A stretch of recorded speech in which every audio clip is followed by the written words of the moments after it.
Still loading.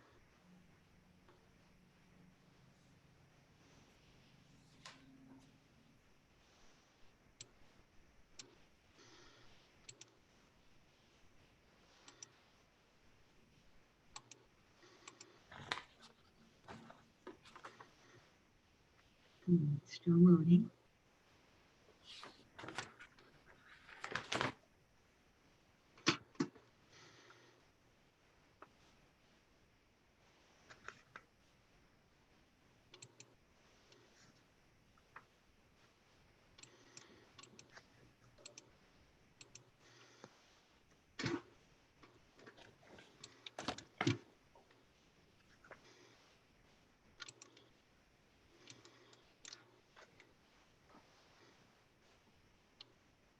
Okay, you can go ahead and get started. Assalamu alaikum wa rahmatullah wa barakatuh. Bismillahir Rahmanir Rahim.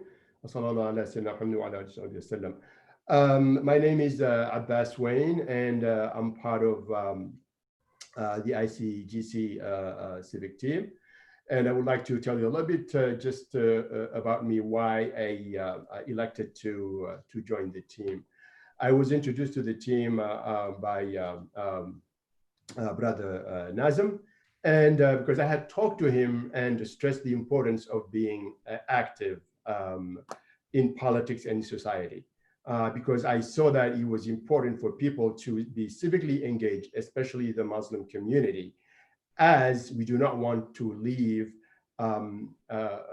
policies decided by others. So we have to have a say, and the Muslim community is very important, and it should be engaged. And that's why I decided to take the initiative to join this civic team and be able to make a difference, along with the help of the other members of the team, who are definitely more dedicated and even more capable. I would like to, I'll talk a little bit about the ICGC members that co-chair the different focus areas. So what I wanted to also mention is that the ICGC civic team has 4 focus areas. The first one being the census area, the second one, the election area, and the third one, the civic board engagement area, and last but not least, the social justice component. I would like to also thank Dr. Samina. She's behind the technology that is enabling us to, to be online. So I thank her and the rest of the teams as well. And I would like to go slide by slide and to tell you the focus of each area, each of the 4 areas I just talked about. The census area. Now, when we talk about census, what do we talk about? We talk about the power in numbers. And the co-chairs of the census area are our brothers Rick Schwen and Sister Hadil Labadiri. And the focus again is community participation, representation and implication, education about how to, to complete, address misconceptions and accessibility. And let me focus a little bit on that. Community participation is so important. And being part of the census is crucial, because depending on whether you are entered in the census or not, that is going to determine how much money and how many resources our state is going to get. So this is very important, and that has huge implications in politics, education, health, and what have you. And these are just a few. I cannot enumerate them all. So it just shows you the importance of being part of the census. And you can do it online, or we have tables at the masjid every Jummah, or if for some reason you weren't able to do that, somebody will come knock on your door, and please respond to them and basically get counted. So please do not get left behind. So this is very important. So I'm going to move on to the next area of the civic engagement, which is going to be elections. When we or we can talk about this racial justice area too. I'll start with the racial justice area, and then we'll talk about the elections later. When we talk about racial justice, what we want to focus on is basically the awareness of what's going on, the systemic racism we have. And we have our co-chairs, again, who are Dr. Samina Sohail and Shakila Ahmed, who are very crucial in basically making sure that this component of it is successful as the other components are as well. Let me go back again to raising awareness. We all know racism is a fact in society, and all minorities are victim of it, and it is so systemic. And by that, I mean that it is entrenched in every single level of society. You may not see it practiced as blatantly as it is, such as, the George Floyd case, but it's there and it's systemic. And so we need to make sure that people understand it, because only when you understand it can you fight it. So how do we do that? How do we raise the awareness? We have to educate people, give them insight on how to, when you encounter situations like that, how to react, and most importantly, how to educate family members and also friends and the society at large on the importance of racial justice. Of course, that brings up both empathy and also, flares of tempers sometimes. We have to be able to understand that everybody is a member of society. So minorities as well are an important members and factor of society. So we want to make sure that they're treated with respect, dignity, and given every single opportunity to be full and active participant in society. And how do you do that? You cannot achieve that by just sitting at home and waiting things to happen. These things do not happen by osmosis. Only when we take action, only when we take advocacy, and we take only when we advocate on behalf of the members of our society, only when we put pressure on our elected officials, be it local elected officials or our officials in Congress, only then can we hold them accountable. So this is very important. And I'm going to move on to the next area, which is the election. I talked about census earlier, and obviously election and census are intricately related. Let me stress the importance of voting. Let me tell you why your vote counts. If you do not vote, what you're saying is this. What you're saying is, oh, I am just going to leave it to the elected officials to run my life for me. No one would want that. Why do we not want that? Because our elected officials need to be held accountable. When they go to Congress, sometimes they forget who they're representing because we have groups of lobbyists and we have other obstacles. So we need to make sure that we vote and put in the people we trust and also people we can hold accountable. Now, let's talk a little bit about the voting. How do you go about that? You have to get registered. We're going to have voter registration tables in booth at the masjid, and you could go to the board of elections or board of elections also, to make sure you get your registration over there, and make sure you go either vote by in person or also do that through or via absentee ballot. This is very important, and we know this year there would be issues on the ballot, so you want to make sure that you vote early. and you go ahead and you want to make sure that your vote counts. And also ICGC will be conducting sessions on basically meeting the candidates, because you want to know the people you want to vote for. You want to know what they stand for, where they are on the issues. And you want to know also whether you can trust them and whether you can hold them accountable. This is very important. So elections really matter, and they make the difference. And sometimes it's a matter of life and death. And I'm not kidding, I'm talking about literally. Very important. And we talked about the racial justice earlier. And also I would like to talk a little bit about the civic board engagement, if possible also. Let me talk about a little bit about the civic board engagement. It is chaired again by Sisters Shabana Ahmed and Saiba Malik.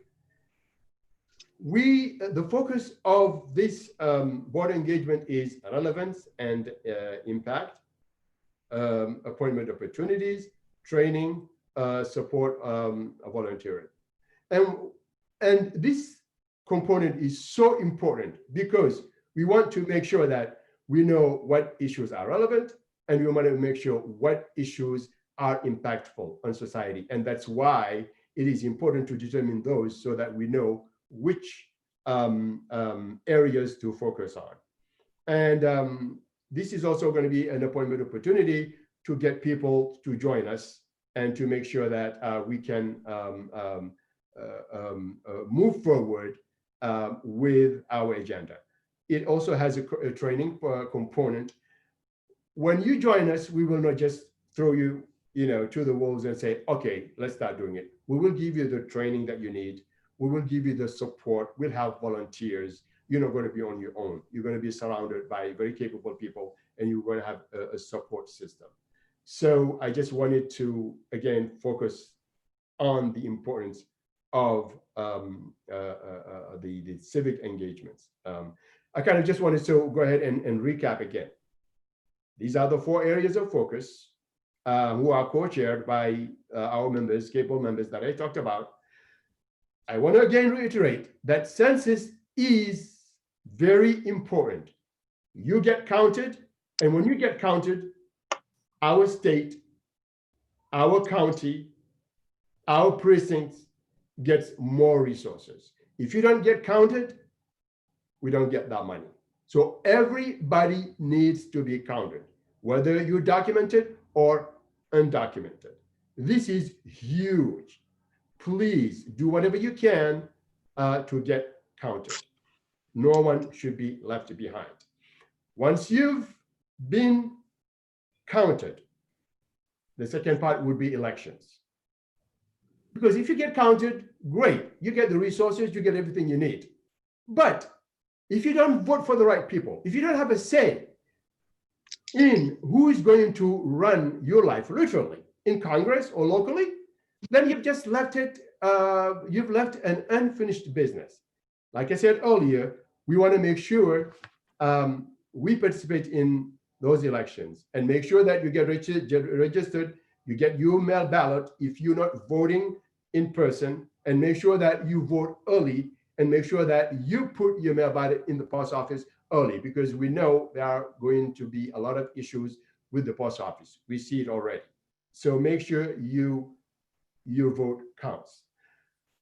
The second component, again, like I said earlier, the civic board board engagement, and what we do is that we need more people. We cannot do it on our own. There is strength in numbers. So we need more people to join the civic board of engagement so that we can, we would be able to carry out our duties and responsibilities.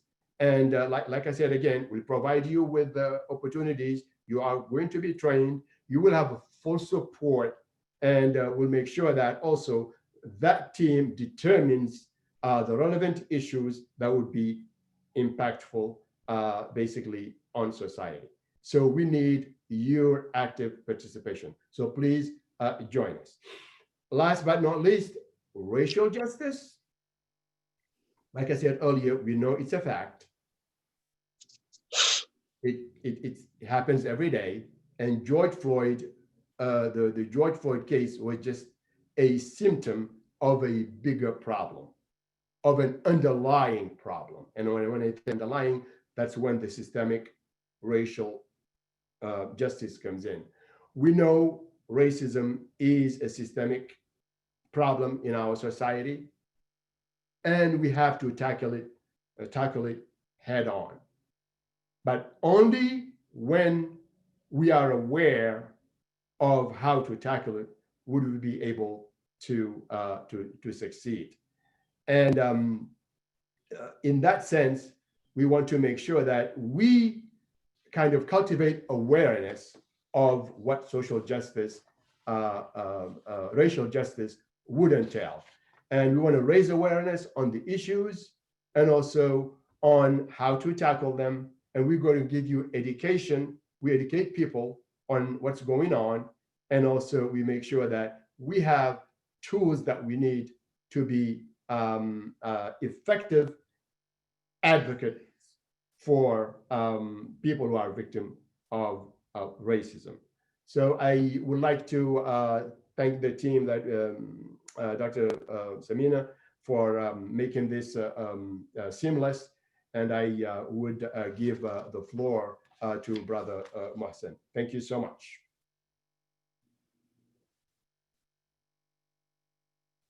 Thank you so much, Abbas. Assalamu alaikum, everyone. My name is Mohsen Masood. I am one of the co-chairs for the Civic Engagement Committee.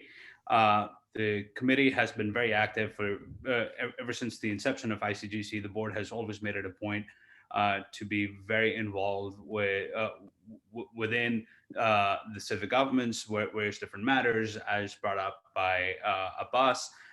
And we've got a great group of people this year who are leading the various subcommittees on it, and people who are on the main committee as well. Just a special thanks to Maria Munir, the co-chair for the committee, Rick Schwinn, Hadil, Samina Sohail, Shakila Ahmed, Shabana Ahmed, Zeba Malik, Tarif Harani, and Abbas Wine, along with Nazim Fazlani, for facilitating each one of these subgroups and making this happen. Today's event is a conversation with Cincinnati Mayor John Cranley. We are hoping that he should be joining in here shortly, and we'd be able to start off. Just to give you a flow and how the event would work, we'd start off with the chair for the board for the Islamic Center of Greater Cincinnati, Dr. Amir Izhar, with a few words, followed by a conversation with the mayor. And we would be open to taking questions. If anyone has any questions, feel free to put them in the chat box, and we can ask them as they come through. We'd be happy to get the conversation going along. I see Mayor Cranley has just joined in as well. Thank you so much for joining in, Mayor Cranley. Just like to invite Dr. Amir Izhar, the chair for the board at the Islamic Center of Greater Cincinnati, to come and say a few words, and then we'll get Mayor Cranley online as well. Great. Good afternoon and assalamu alaikum, everyone. My name is Amir Izhar. I'm the current board chair of Islamic Center of Greater Cincinnati.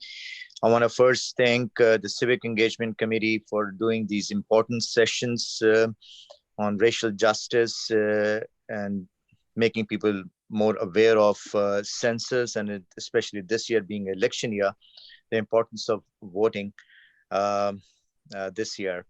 I want to thank Mayor Cranley joining ICGC this important session. And ICGC is trying to play its role and is part in awareness in increasing the awareness of and importance of census and voting. And I want to personally thank Mayor Cranley joining this session, and I want to wish him best of luck for his future endeavors. I don't want to take too much of time because it's a very important topic and discussion, and Mohsen, you can take over. Thank you. Thank you, Doc. I'd like to introduce Cincinnati Mayor John Cranley, who hails from Cincinnati, is a Cincinnati native, went to Harvard Law, the Divinity School at Harvard University. He co-founded the Ohio Innocence Project at UC. In his previous life, before he was a council member, he was an attorney at KMK, and has some major achievements and has done a lot for the Cincinnati. Without further ado, I'd like to request Mayor Cranley to say a few words, and then we can get into a conversation and ask him about various different issues and concerns that that our community might have. Thank you. Can you hear me? Yes. Yes, we can. Well, thanks so much for hosting me. It's great to be back with my good personal friend Mohsen, and he's really becoming and is a leader in our greater community. And I'm glad you mentioned the census, getting an accurate count and making sure we track the progress that our region's made in terms of total numbers, but also diversity, is super important in order to properly reflect who we are, but also to attract more people. As the census could and should reveal that the Muslim population in our region has grown, it will attract more Muslims to move here as they're choosing among many cities and places to live. And it's the cities that have seen the most immigration over the last, well, really since the beginning of the country, that have seen the most dynamism, job growth, opportunity, and the whole community doing better. A rising tide lifts all boats. So thank you for plugging the census. Secondly, I figure I'll just give just a big picture thoughts on what's going on in the city right now, and then open it up for any discussion and questions, and no questions off limits, whatever's on your mind. I'm an open book. But the city and obviously the region, and the city is sort of the heart of the region. I know many people don't live in the city limits proper, but they think of themselves as Cincinnatians anyway. So we're all affected together. But we really have had a trifecta of crises this year, unlike anything I've ever had to deal with in public life. And I've been through a lot. When I was city councilman, we went through racial unrest in 2001 and helped reform the police department. I've been through the mass shooting on Fountain Square a couple years ago. I've been through a cop being shot in the line and murdered in the line of duty, and a firefighter dying in the line of duty, pension crises. But all of this year in 2020, we are certainly being tested by God for these multiple crises all at the same time. First, you have the pandemic, which is the worst in 100 years. And the incredible anxiety it creates, the deaths that it has caused, the suffering it has caused, and the fear that is hindering the economy, both in terms of there were government required shutdowns. And now that even though the economy is mostly reopened, people are just afraid, which has the effect of creating huge economic setbacks for people in certain industries, especially restaurants and hotels and travel and leisure and things of that nature, and concerts, sports, what have you. And then because of all that, we have the worst fall off in tax receipts ever in the history of the city, and the region is facing the same problems. The largest number of unemployment since the Great Depression, far greater than the unemployment numbers during the Great Recession just 10 years ago. And then the murder of George Floyd and the spilling out of righteous calls for racial justice all across this country in an inspiring way, in a proud way, but also demands for change. And now you have, I guess, a fourth crisis, which is a huge spike in gun violence and shootings, 18 last weekend in one night, that will dwarf anything we've seen in the last 20 years. And so, in many ways, there's a crisis of life in that the pandemic is putting people's lives at risk, and so is gun violence. There's a crisis of liberty in the sense that George Floyd reminded people that certain communities have not been treated the same as every other community in this country. And then the pursuit of happiness. All of us would like to go back to a Reds game and to a Bengals game and maybe see our favorite musical concert. And we're being challenged not to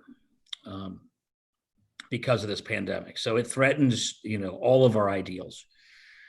And I think it's a time for us as Americans and as people and as humans, since it's affecting the whole world, to get back to even deeper first principles. Prior to the political manifesto, which I happen to believe in, of life, liberty, and pursuit of happiness, is family, faith, community, taking care literally of your neighbors, actually having time in this suburbanized America to even get to know your neighbors. I know for me in particular, being cooped up for months, get you out of your normal driving patterns, and we have become closer friends with our neighbors. And I think that education in the home to supplement the remote education, these values and return to these values, I think is going to be critical for us, all of us as humans and as Americans, to get through this crisis and have a foundation upon which to go back to the ideals of life, liberty, pursuit of happiness as we conquer those tougher crises. In Cincinnati, specifically, we have seen 20 years prior to the COVID crisis of progress on racial justice, on inclusion, and on population growth. For the first time in 70 years in this census, we're going to see an uptick in the census. We're the only major American city in Ohio that has made a comeback. And I believe that comeback has been because first we repaired the social contract on police community relations. And then secondly, because we work with the business community to bring jobs, good paying jobs, education, apprenticeships, and made investment in people, specifically expanding preschool to all Cincinnati public school kids. And just this year, making the largest and first ever Hamilton County-wide investment in public transit and in infrastructure. And I believe that recipe is an antidote to what we're seeing in Washington, D.C. and in Columbus, where there's too much attempts to not build those common good resources of education, infrastructure, public transit, and the environment, and too little attention on that, and too much attention on purposely and intentionally dividing people between Christian and Muslim, to native born and immigrant, to black and white, to gay or straight. And I think that those decisions are leading to greater anxiety across the country and economic decline for a lot of middle part of this country. And those of us who have chosen the alternative path, the path of inclusion, civil rights, and investment in people, are seeing the most growth. And that's true on the West Coast, it's true on the East Coast, and I think it's a recipe for the Midwest as well. So those are some very, very broad comments just to get us started. And I'm happy to take any and all questions, and happy to be with the Islamic Center of Greater Cincinnati. Thank you so much for that. We like to instill within the community the importance of civic engagement, the importance of getting involved, whether it's on a community board, whether it's Hamilton County, City of Cincinnati, one of the other counties, making sure that they go out and they vote, making sure everyone's vote is registered and everyone's voice is heard. What would you like to tell the community members on that front? Why is it that much important for us to, for each and every one of us to go out and vote, and how does it really make a difference? Well, I don't think it's ever been more important. I mean, right now, and I think President Barack Obama made an incredible speech on Wednesday night. If you haven't watched it, I would recommend watching it on YouTube.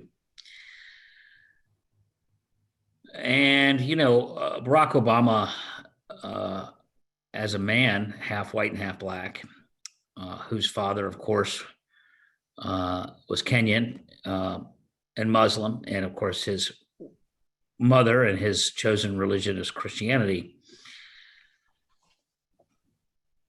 is a representation of what I would call the Statue of Liberty ideals of this country. That the ideas that founded this country were stronger than the men who wrote the original documents and the legal allowances for many people. So, for example, when the Constitution was written, Black men were described as 3/5 of a person, literally in the document. But I think it's a testament to the tradition of this country and the march towards freedom that John Lewis, for example, represented, that the ideas that breathed life into the Declaration of Independence and the spirit in the Constitution towards democracy, checks and balances, freedom, a Bill of Rights, that ultimately that spirit would catch up, or that the people's actions and culture and practices would catch up with the idealism of the time. And it's never been a perfect catch up. But by and large, we've moved closer to those ideals and farther away. And yet, in the last 4 years, is the first time in my lifetime that we have leadership at the top who is pushing us further away from those ideals. I'm a proud Democrat, so I try not to make this wholly partisan, but just as a counterexample, and I had many, many, many problems with him, including the Iraq War, but President Bush went to a mosque the week of 9/11. So this is not just an attack on Republicans. That was the right thing to do to help unite this country after the terrorist attacks of September 11th. But this president's first major policy announcement when he was a candidate was to propose a Muslim ban, which is literally prohibited by the Bill of Rights and the Constitution.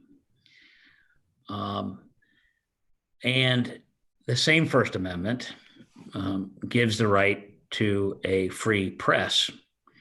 And he has described the press as the enemy of the people. And the First Amendment in the Bill of Rights also provides the right of peaceable assembly.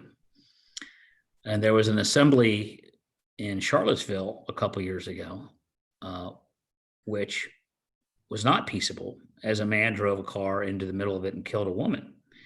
And the people who drove the cars and committed violence against the peaceable assembly were neo-Nazis.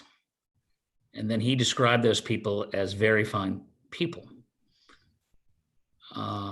And so literally, we have a president right now who is openly opposed to the letter and the spirit of the Bill of Rights and the First Amendment. And in my life, that has never happened, that a president would take such stark positions. And he's threatened whether or not he will leave when he loses, hopefully. And this is, I think, incredibly disturbing. And the reason why it's so important to vote, as President Obama points out, is that what we've accomplished over so long of expanding the franchise to more people, first to African Americans and then to women. Well, first to people without property, then to African American men, and then to all women. And then ridding Jim Crow and so many barriers to the ballot and the Voting Rights Act of 65 has built a better country, a more powerful country, a richer country that has done better by more people. And so there is a lot at stake. And while we like to think that democracy and our freedoms are timeless and will never be eroded, the history of the Roman Republic and the history of so many countries across the world right now, which are all seeing the same right-wing populism, whether it's Australia or Brazil or Turkey or Hungary, they're all seeing this march towards right-wing populism. And it's in Italy, it's a very dangerous time. So voting is a way to send a clear message to protect why I think this country holds up so much promise to so many different immigrant communities. And certainly, I don't need to tell the Muslim community what's at stake for it, but I think it's serious. All right. And I think Amr Ishar has a question for you, and I'll let him ask that. He's actually on call today, so he might have to run away at any point. So okay. I'll let him ask this question first. Great. So, Mayor Cranley, I'm gonna try to bring your attention back to the local politics or the local problems. So I know with this pandemic, it's not making anything easier. All the existing problems, as you said, the gun violence is spiking. Where do we stand on drug use and drug abuse? Because we're already seeing a spike in young kids doing more and more drugs. I mean, I spent 2 nights ago, the whole night, taking care of a 28-year-old drug overdose. So of course, with this pandemic, is getting worse and is going to get even worse. So as a local leader, what are we doing about it, and what's been done? Definitely need more action and more attention. Yeah, it's a huge crisis that I'm sure the pandemic is only making worse, with just devastating consequences for families and children and parents, loved ones.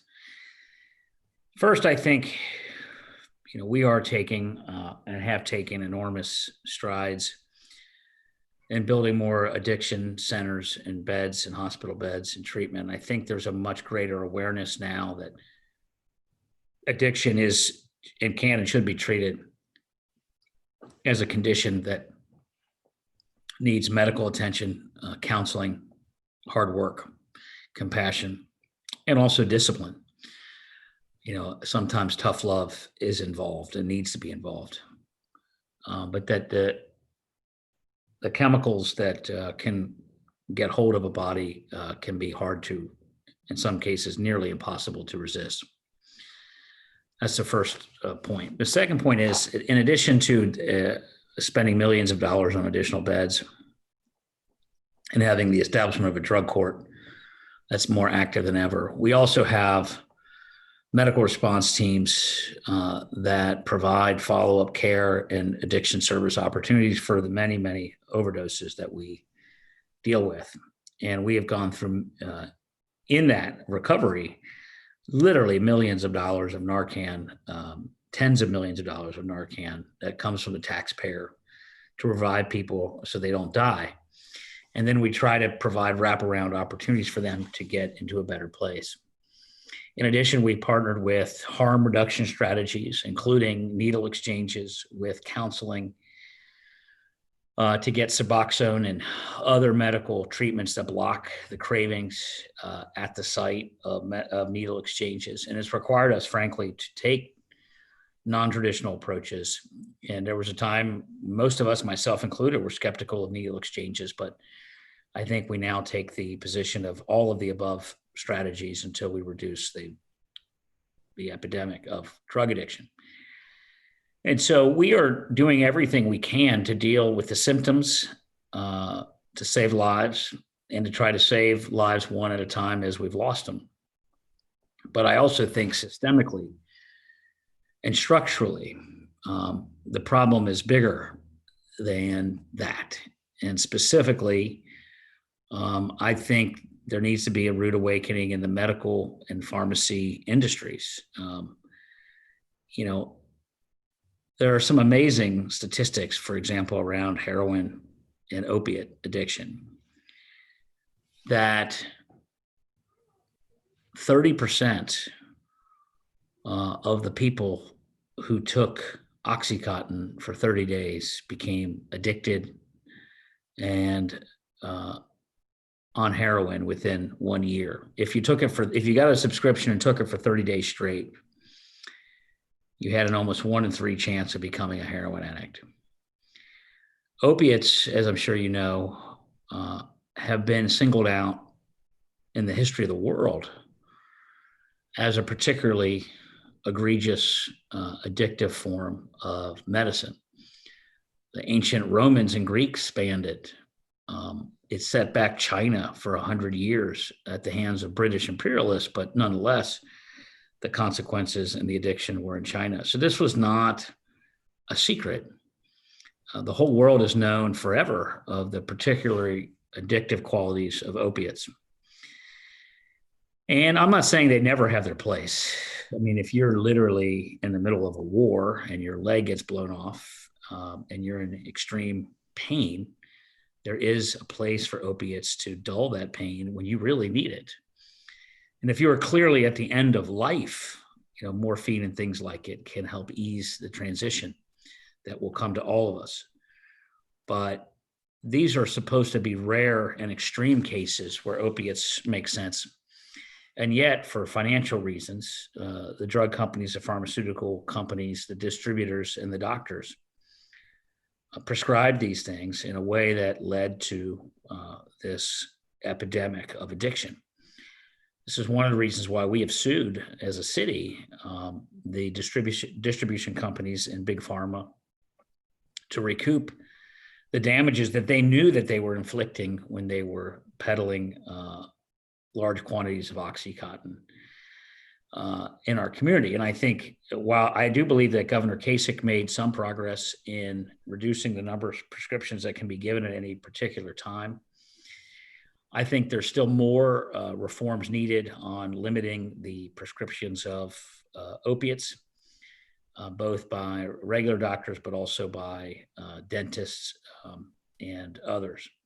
So that's a long answer to your question, but it is a huge problem that, as I'm sure you're right, the pandemic is only making worse. Right. Thank you. About local issues and the pandemic, both. We've got schools opening up. We saw a little bit of a spike with 5 or 6 hospitalizations every day in the last couple of weeks. And I know it's dropped down at this point in time. The city's doing great. I was looking at numbers from yesterday with 66 new cases and only 3 new hospitalizations in Hamilton County. What's the city's plan for back to school? I know that's something that matters. What is the city doing for the school board? That matters to a lot of parents with kids going to CPS. Well, to be clear, this Cincinnati School Board is independently elected from me and from City Council, and I have zero legal authority over their schools and how they operate. I have offered all of our rec centers for free to CPS if they want to provide remote instruction in a way that would take advantage of technology, spread people out, but also allow parents who need to go to work and have their kids leave the home and go somewhere safe, proctored, and with access to Wi-Fi. The school is providing laptops, or I'm not sure what they are, if they're laptops or iPads or whatever, but to each kid. But there's no guarantee that the Wi-Fi will be on or working at a home. And obviously, if you have multiple kids in a home, they'll be fighting for access to the Wi-Fi and good coverage. And then there may be adults also competing for that coverage, working remotely. And not to mention the fact that there will be a difficult chance of finding a quiet space potentially. And so I know that the school industry and the teachers and the principals would like, ideally, to be in school. And I know for a fact that kids need to be in school. And I know that parents need kids to be in school and out of the house so that they can work. And so,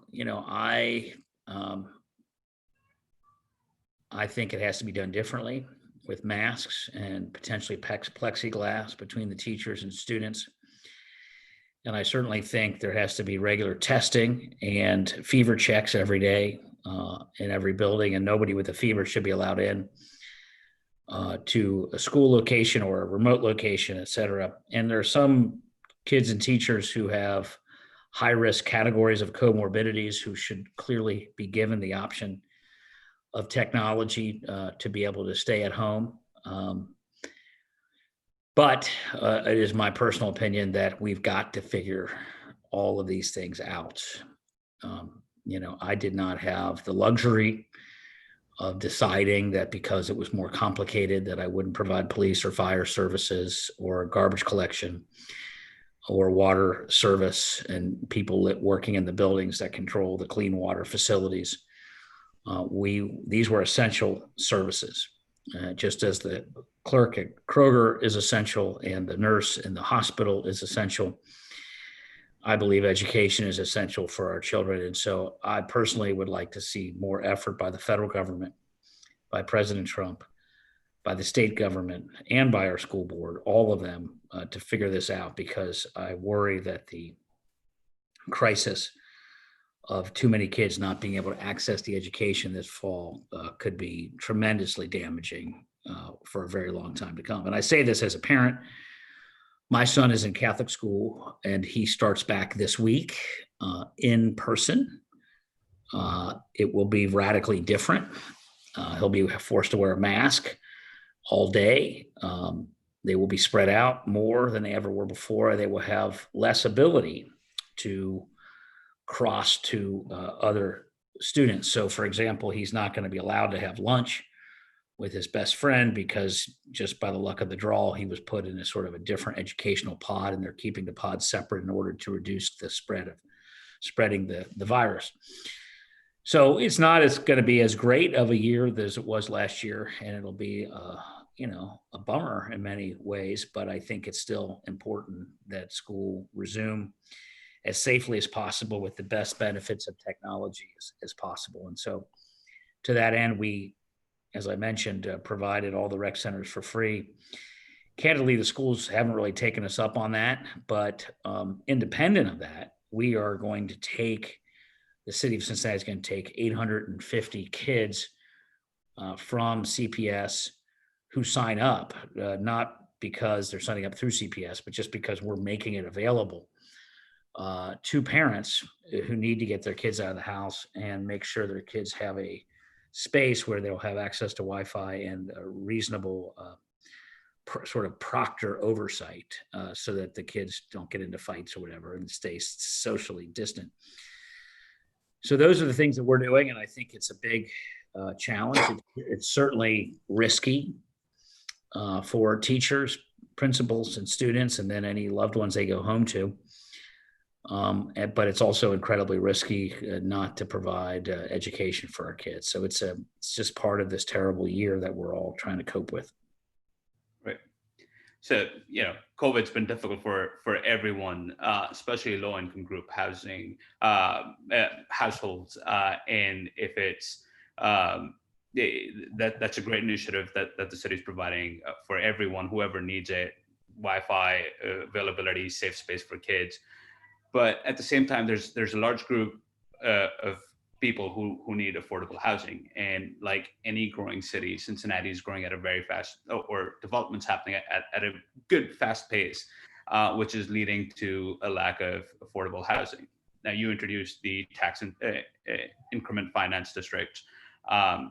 People don't understand how that helps out with the affordable housing issue and how that resolves it. You want to comment on that as to how you fought that through for providing affordable housing? Yeah, I mean, I'd say, let me sort of deal with the first point of it, which is affordable housing. And I think it's important to be clear about what we're talking about.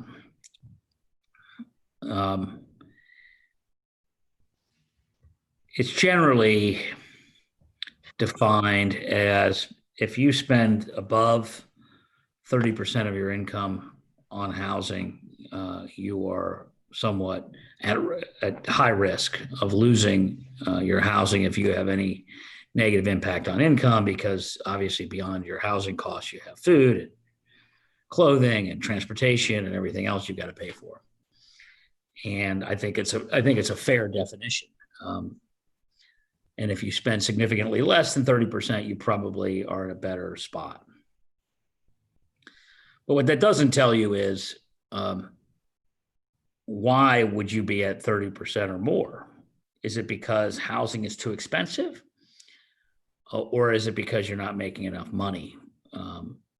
And I think in the greater Cincinnati area, the problem is far more likely to be the latter than the former, meaning that the cost of housing in our region is as affordable as it is anywhere and far less expensive than on the coasts, Chicago, New York City, San Francisco, et cetera, Washington, D.C., Boston.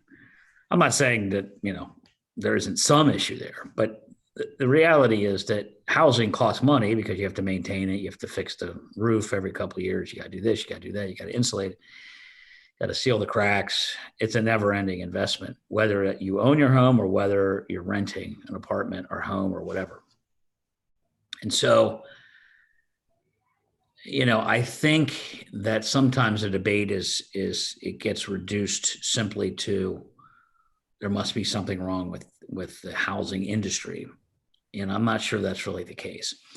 I think the issue is income and the income crisis in this country, that there are far too many people working full time and who do not earn a living wage because of the way our economy is structured, which is part of the reason why we have required a $15 living wage for all city workers. And for any contractor who does work for the city has to pay their worker for that contract $15 an hour. And it's why I led with so many others like Michael Fisher and Tom Williams and Sister Sally Duffy and Odell Owens and Eddie Cohen, the new leader of the Urban League, and others on the Child Poverty Collaborative to try to make investments in job training and financial assistance for predominantly single mothers who might have a financial setback of a broken tire and lose a job, et cetera. Bottom line is that what our community needs and what the country needs is a decent pay for 40-hour week work or more. And that would solve so many problems, including the affordable housing crisis. Having said that, I'm not saying there are no issues with supply, and there are certainly issues with access.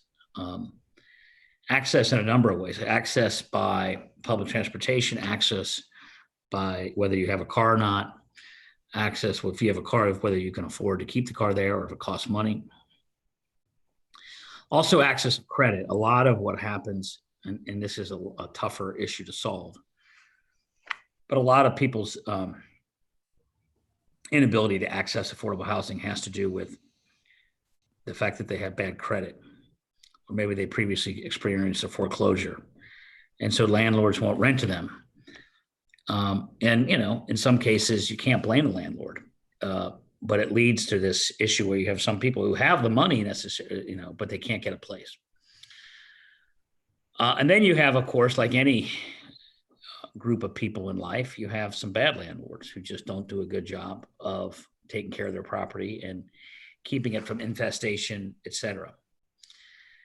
And so I've been a longstanding advocate for creation of a Hamilton County housing court to keep pressure on landlords to be better landlords, humane landlords, and hold them accountable.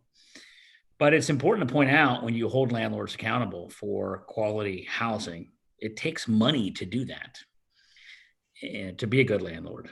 And the only way a landlord gets money is from their tenants. So, freezing rents is not a solution for landlords. While it is a stopgap measure for renters from losing their homes. And I think that, having been a landlord myself, I'd much rather give someone a month or two for free than lose and have an empty apartment for 6 months. So those things generally get worked out. But getting the additional unemployment assistance from the federal government is massively important, or we're going to see a massive eviction crisis all across this country, and certainly in our region, in the next couple of weeks. So I pray that somehow they can get that together. In addition, we do spend between 10 to $20 million per year in the city of Cincinnati, helping to build better supply of affordable housing for lower income individuals, which is a very meaningful work, and it makes a difference to those who are able to access it when it's completed. But it's always a small number compared to the need. And so we can't really build our way out of the affordable housing crisis. We have to earn our way out of it by trying to build a society that has more living wages. And then on the supply side, I think we got to hold landlords accountable for quality and humane housing. But in this moment of crisis, where we have the largest number of unemployed since the Great Depression, I think we need short-term relief. We need unemployment extensions. We may need a moratorium on evictions as stopgap measures to get through the crisis. Thank you. Well, I know we're getting close to 3 o'clock, and that's going to be the end. So I'm going to quickly run through a couple of questions. We've got a question from one of the audience asking about, and I'll read it out. Would love to hear more about the social contract Mayor Cranley briefly touched upon earlier, that is his effort to build a better relation between law enforcement and the community, and what makes it unique from what other communities could learn from it to improve these relations in their communities across our nation. Yeah. So as I mentioned earlier in my opening statement, in 2001, we had a racial unrest that was very severe because of the shooting of an unarmed Black teenager by the Cincinnati Police Department.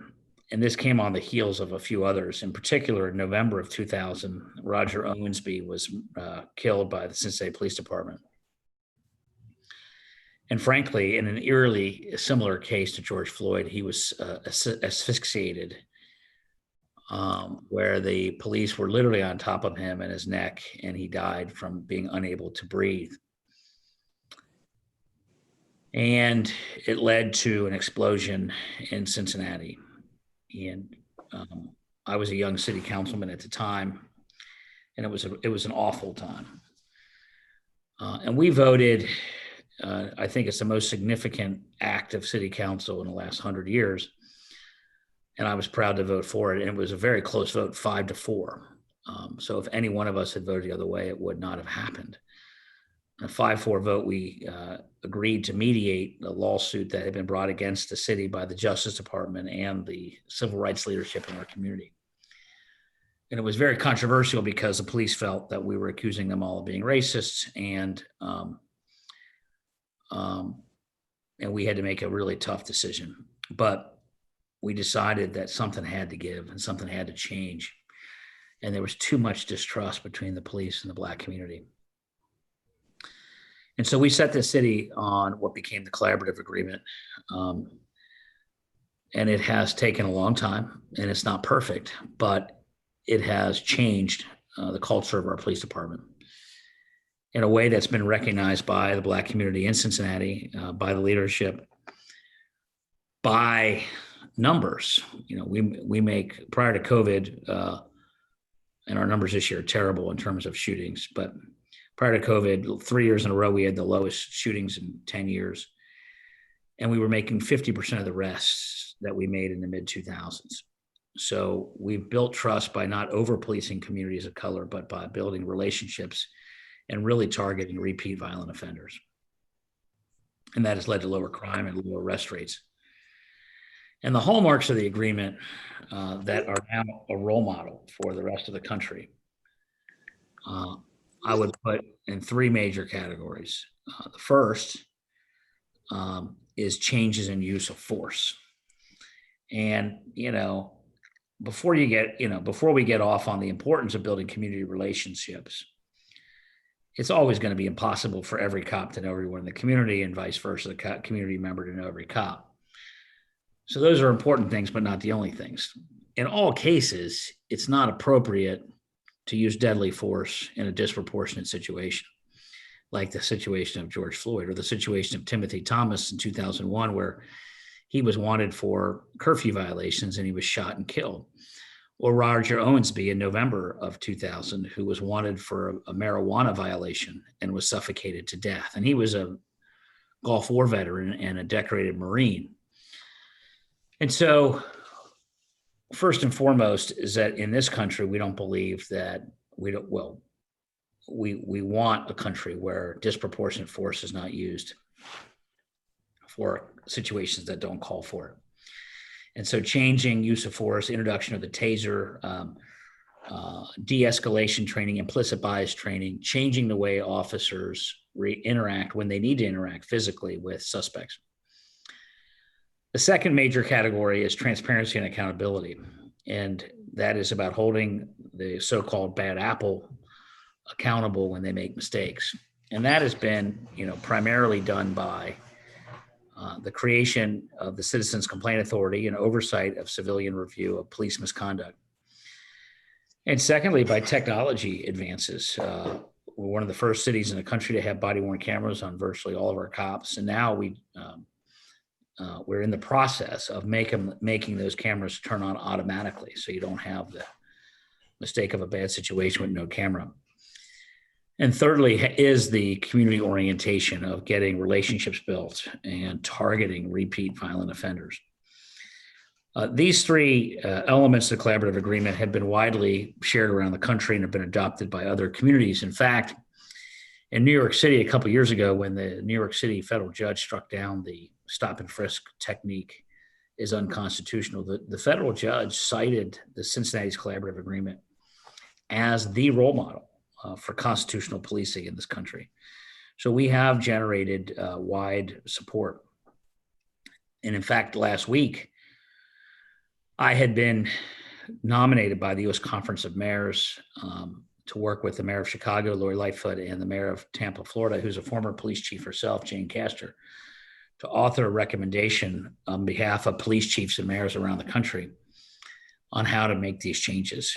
And the reason I was selected for this group was because people knew that Cincinnati had come so far, and that I had been around and part of helping to make that happen. Thank you. So I'd like to request Shakila Ahmed, the previous board chair for the Islamic Center Greater Cincinnati. She has a quick question for you, and then we'll go ahead and wrap it up right after that. Thank you, Mohsen. Thank you, Mayor Cranley, for being here and always being open to our invitations to engage with the community. As someone who's been and still is involved in many city initiatives, and a number of people in the community either work in the city, live in the city, but yet have connections in the suburban area. So I really wanted to just have you maybe touch base with what are the sort of things that you've been engaged in, that the city of Cincinnati has been engaged in order to strengthen the city regional relationships, and how it is that perhaps people within our community can engage in those in order to strengthen the region as a whole and continue to uplift the city. Awesome. It's great to see you again, Shakila. And I think we may be getting together later this week, which is exciting.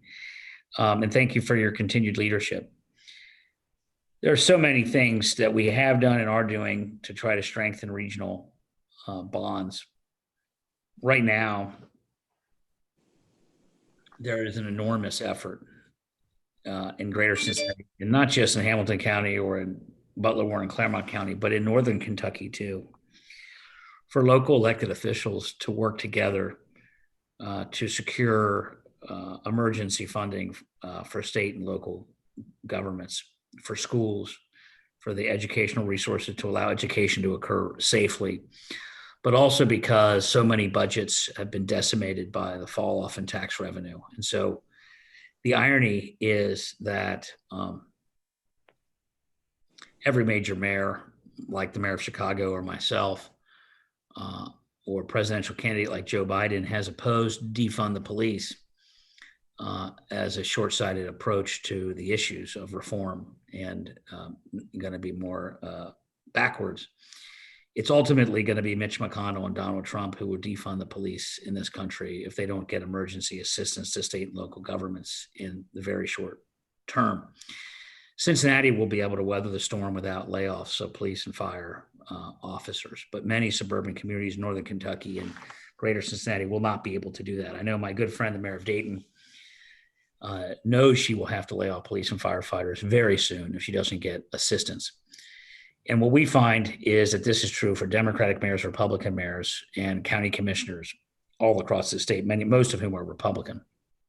And so we have been organizing across the region, and especially because Mitch McConnell is from Kentucky, to work with leadership in northern Kentucky.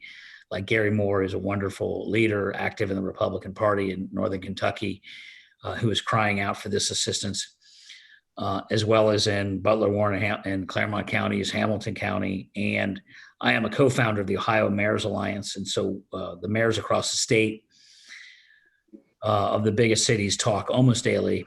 And we meet with the governor twice a week by phone. And again, he's a Republican, we're Democrats, but we're united in trying to get more assistance to save the crisis of the educational, financial needs in the short term, and our own local needs to make sure that expanded Medicaid meets all the people it needs, unemployment assistance meets all the people it needs, and that the basic services provided at the local level continue. So that's the most emergency need that we're all working together on right now. Earlier this year, even in the midst of the pandemic, we passed Issue 7, which required the support of suburban Hamilton County, the first ever levy in Hamilton County that expand public transit and invest in infrastructure. And 6 times previously, there had been an effort to pass a countywide public transportation levy, and they had all failed. And the only way we were able to pass it was by forging the support of all 3 Hamilton County commissioners, Denise Treehouse, Stephanie Dumas, and Todd Portune before he died, but also a significant number of Republican suburban leaders. And so the most effective policies that we've been able to get in place have resulted directly from outreach to regional partners to build a better community. So state politics has been in quite a disarray for the past couple of months, especially taking to House Bill 6. The governor's talked about repeal and replace. Curious to a quick response on what your thoughts on that are. And it's a disaster. It's the worst corruption in the history of the state. $61 million in bribes, according to a Republican U.S. attorney against Republican lawmakers. It's gross. And it was all designed to pay off politicians who would then raise taxes on all of us in order to pay off fat cats at First Energy. But in the process, it also eliminated the renewable energy standards that were required in state law, that by 2025, 12%, just 12% of our energy source in Ohio be renewable, solar, wind, et cetera. This year, I'm breaking ground on behalf of the city of Cincinnati on the largest solar clean renewable energy project in the history of the country, led by a city. And we're doing it in Highland County because we can get economies of scale, flat land and cheap land. And it's going to create jobs. And it will literally replace the city's carbon footprint for the delivery of water and sewer services with clean renewable energy on the grid. That is part of the future of jobs in this country, in Ohio in particular, manufacturing opportunities for Ohioans. We have such a long, proud tradition of manufacturing, and obviously to be good moral stewards of our environment. But interestingly enough, the bill not only ends the state's commitment to clean renewable energy, which is embarrassing and similar to what President Trump did when he pulled out of the Paris Accord, but it also hurt natural gas. And natural gas, of course, is a fossil fuel energy, but it's also less CO2 emitting than many of the alternatives like coal. And in Eastern Ohio in particular, it's the only real new source of job opportunities. And one of the amazing ironies of this bill is that it hurts not only clean energy, decimates clean energy, but also kicked natural gas when it was down in favor of subsidizing a coal plant, literally in Indiana, a coal plant that doesn't even exist in Ohio, and jobs that are in Indiana, not in Ohio. So I think it's not about replacing it. It's about repealing it. All of it is terrible. And there's no good version of it. There's no reason why in the middle of an economic crisis, we should be raising utility rates to bail out fat cats. Within months of getting the bailout, First Energy bought back $500 million of its stock. I mean, this is disgusting. And so I, personally believe that the state government is rotten to its core and has showed itself to be that way. Now, I'm not saying that every member of the state government is personally corrupt. I don't believe that. In fact, I believe that many of them, including the governor, is a nice human being and a nice father. But somehow they've lost their way and believe that this bill, which eliminates renewable energy in the state, subsidizes a coal plant, bails out a company that then does $500 million in stock buybacks, is good financial management of the state. And I think it's disastrous. And now we know it's corrupt too. Mayor Cranley, you've done so much good for this city and for the greater Cincinnati region as a whole. But unfortunately, you're term bound at this point in time. You're term limited, and your term ends end of next year. Future plans? Do we hope to see you in future elections? What are the plans? Well, for the short answer is I don't know yet, but I've certainly had from my faith a calling from a young age to want to be involved in leadership of public service, of making the world a better place in some manner. Now, I've also been in the private sector for many years between council and mayor, so that doesn't always have to be an elected office. I have made no secret that I'm looking at the governor's race, which is 3 years away, and may do it. But it is also the case that the most important factor will be my family and talking to my wife and son and seeing if it makes sense for us. The second thing will be, that the COVID pandemic has certainly scrambled so many things politically. And so what's going to happen this November, what does that mean in Ohio in 2 years is too soon to tell. So we just don't know. But we'll certainly keep that option open. And then I think there may be other opportunities for leadership that may be a little bit different than what I've done so far. But whatever it is, I hope to be in a position to lead and to take a mission-based approach to leadership of bringing people together, building consensus, and trying to build a society that better reflects the ideals that we all hold in our hearts. Thank you. Any closing remarks real quick? I know we get done at 3 and you've got to go. So anything you'd like to say at closing? Mohsen, I'm just glad we did this. And I thank you for helping to organize it and in all the different ways you're helping this community, and hope to stay closely in touch. Thank you so much. Ladies and gentlemen, Mayor John Cranley, Mayor of the City of Cincinnati. He's done so much great, good things for the city. I really appreciate your continued support to the Islamic Center, and we look forward to working with you and collaborating with you in the future. Once again, thank you so much for your time and joining us today. Thank you. Have a good day. Yeah, have a great day. Thanks.